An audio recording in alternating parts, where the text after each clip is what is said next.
Dans le prochain épisode de Plus belle la vie, Baptiste doit faire face à la tentation, tandis que Eric assume son choix. Patrick et Bauer trouvent une nounou très spéciale. Attention, les paragraphes qui suivent contiennent des spoilers sur l'épisode de Plus belle la vie diffusé demain soir sur France 3. Emma sollicite l'aide de Kevin s'il ne s'attendait pas à revoir Justine. Baptiste se rend compte qu'il est toujours attiré par elle. Il rentre chez lui lorsque la jeune femme prend la relève de son poste de surveillance de la plage.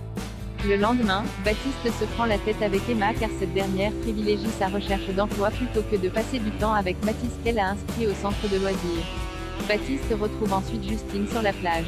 Ils avouent que cette mission les ennuie, d'autant qu'ils entendent le signalement d'un départ de feu dans la région. Mais ils sont contraints de rester sur la plage et de s'occuper d'un monsieur se plaignant d'un coup de soleil. Plus tard, Baptiste observe Justine en train d'être harcelée par un groupe de garçons. Il intervient en se faisant passer pour son mari. Le groupe finit par la laisser tranquille. Pendant ce temps, Emma fait part de son inquiétude concernant la disparition de César à Kevin à qui elle demande de se renseigner auprès de la police canadienne pour obtenir des informations. En écoutant leur conversation, Camille est mal à l'aise. De leur côté, les Castel trouvent un spot pour la nuit. Ils installent de quoi dormir à la Belle Étoile, sans s'apercevoir qu'un feu s'est déclaré un peu plus loin.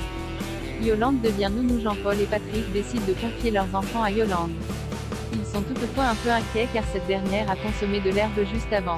Après une mission de police, Patrick appelle sa belle-mère pour avoir des nouvelles, mais il compte sur son répondeur. Les deux hommes passent à l'appartement, sens dessus-dessous et ne trouvent personne. Dans la panique, Jean-Paul demande à l'un de ses collègues de géolocaliser le portable de Yolande. Celle-ci se trouve au Marquis, sur la place du Mistral. Jean-Paul et Patrick découvrent Yolande en train de draguer un homme. Ils sont rassurés de constater que leurs enfants vont bien. De retour à l'appartement des Neubou, Jean-Paul et Patrick insistent pour établir des règles à propos de la garde des enfants. Pas de club échangiste, pas de joint ni d'alcool et pas de plan de drague. Se sentant réprimée, Yolande refuse de continuer à garder les enfants.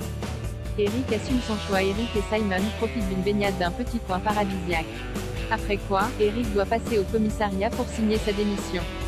Il avoue n'avoir aucun, mais Simon se montre toujours aussi compréhensif au cas où il changerait d'avis. Eric passe d'abord prendre un café au bar du Mistral, où il discute avec les. Il lui confie notamment son angoisse de sauter dans l'inconnu, lui qui n'a toujours connu que son job à la police. Au commissariat, Eric remarque que tous ses collègues se plient en quatre pour lui faire plaisir et tenter de le retenir. Même Jean-Paul lui propose d'aménager ses horaires pour le convaincre. Mais Eric assume son choix et signe. Eric rejoint Simon l'esprit léger. La prochaine étape est qu'il se sépare de son appartement à Marseille pour vivre à la campagne avec son conjoint.